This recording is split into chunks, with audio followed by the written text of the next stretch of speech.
Hello, আসসালামু আলাইকুম। রাজকুমারী ফ্যাশন বিডি থেকে সবাইকে স্বাগতম। কেমন আছেন আপনারা? আমি তো আল্লাহর রহমতে ভালো আছি।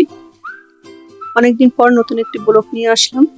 তো সকালে 9টার দিকে আমরা নাস্তা রেডি করছি। এই যে লম্বা সেমাইগুলো ঘি ভাজা, এগুলো আমি একটু রান্না করে নেব সকালে খাওয়ার জন্য। তো আমি এখানে 1 লিটার দুধ নিয়েছি, আর আমি 2 টেবিল চামচ গুঁড়ো দুধ দিয়েছি একটু ঘন করার জন্য, আর 1.5 কাপের মতো চিনি দিয়ে দিয়েছি। আমি যতটুকু চিনি পছন্দ করি ততটুকুই দিয়েছিলাম। তো এই যে রান্না বান্না সকালে করছি। তো আমার মনে হয় প্রত্যেকটা নারী তার স্বামী যদি পাশে থাকে, সব কাজে হেল্প করে, তার বিপদে আপদে পাশে থাকে, তো আমার মনে হয় না তার চাইতে ভাগ্যবতী আর কেউ আছে। তো আমার স্বামী সব কাজে আমাকে সব সময় হেল্প করে। এই যে রান্না বান্না সেরে খাওয়া দাওয়া সেরে তারপর আমরা গিয়েছিলাম বাজারে।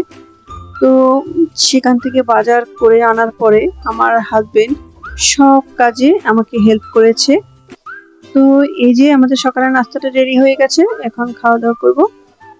আর আপনাদের সাথে গল্প করছি যে একটা হাজবেন্ড চাইলে কত না পারে। এই যে দেখেন আমি কত বড় পাঙ্গাস মাছ এনেছি, পুঁটি মাছ এনেছি, এটা সরপুঁটি, এগুলো বাজার থেকে এনেছিলাম। তারপর আপনার শাপলা এনেছি, একটা বড় পেঁপে এনেছিলাম, ডিম এনেছি। এগুলো বাজার থেকে আনার পরে আমার হাজবেন্ড এই মাছগুলো আমাকে সব কেটে দিয়েছি। তারপর আমি ধুয়ে তারপর আমি এগুলো সংরক্ষণ করব, বক্সে বক্সে করে রাখবো। এটা আমার প্রায় 15 দিনের মতো মাছ হয়ে গেছে। একটু হিসাব করে সারা মাস চালালে আমার মনে হয় কোনো নারীর আর কষ্ট হয় না। তো আমি এই যে দেখেন সারা মাসের মাছটা হবে না, সারা মাস 15 দিনের মতো মাছ হবে। বেশি দিন মাছটা রাখলে হয় কি গন্ধ হয়, সেই মাছটা খাওয়া যায় না। এর জন্য একটু হিসাব করে খেতে হবে। আমাদের মধ্যম ফ্যামিলি যারা আমরা খেয়ে পরে বেঁচে আছি, তাদের হিসাব করেই খাওয়া উচিত।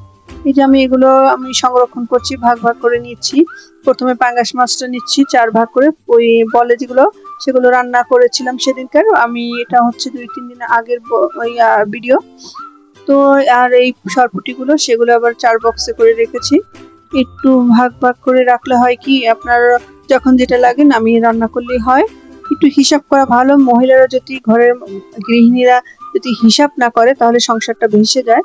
তো একটাই নারী পারে সবকিছু সুন্দর করে রাখতে।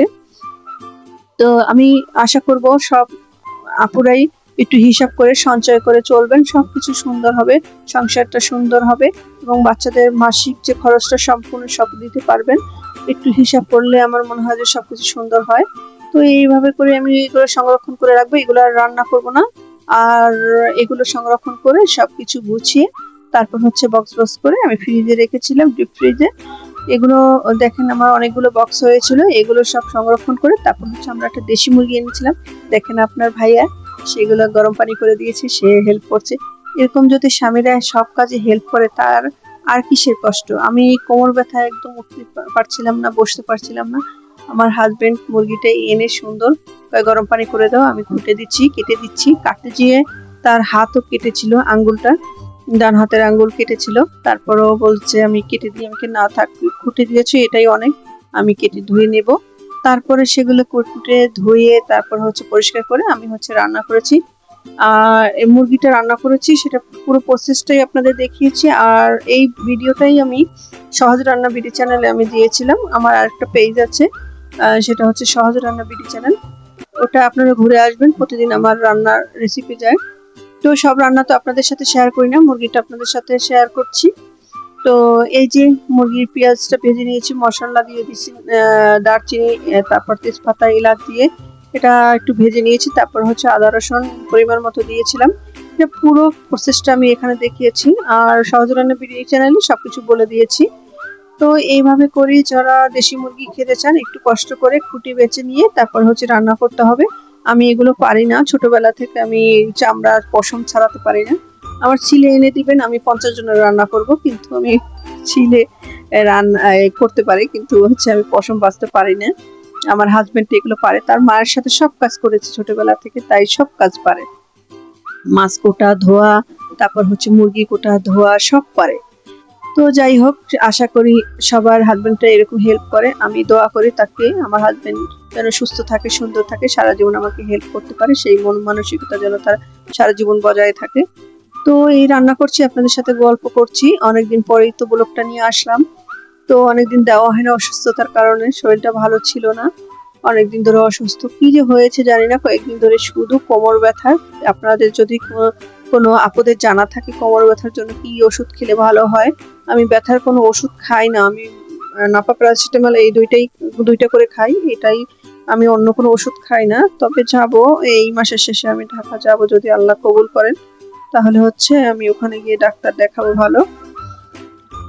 এই যে আমার মাংসটা বোনা হয়ে গেল, তারপর হচ্ছে আলু দিয়ে দিচ্ছে, আলুগুলো তারপর কষিয়ে তারপর পানি দিব পরিমাণ মতো।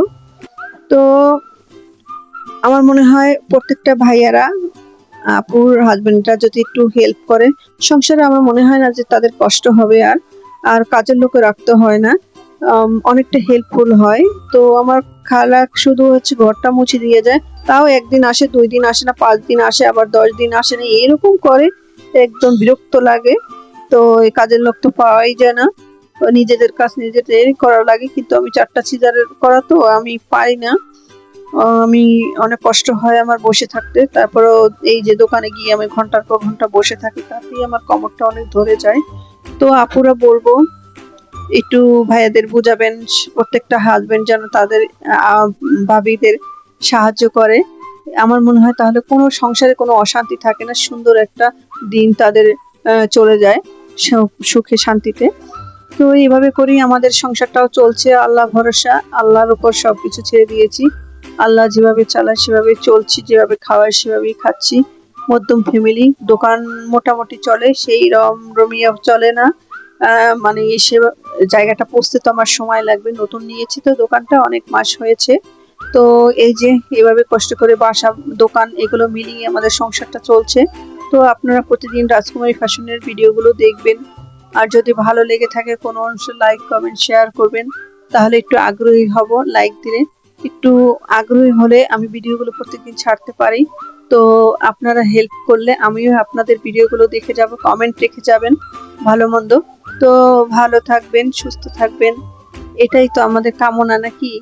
আপনারাও আমাদের জন্য দোয়া করবেন যেন আপনার ভাই আমাদের সারা জীবন এভাবে হেল্প করে। তো ভালো থাকবেন, সুস্থ থাকবেন, সুন্দর থাকবেন। আল্লাহ হাফেজ।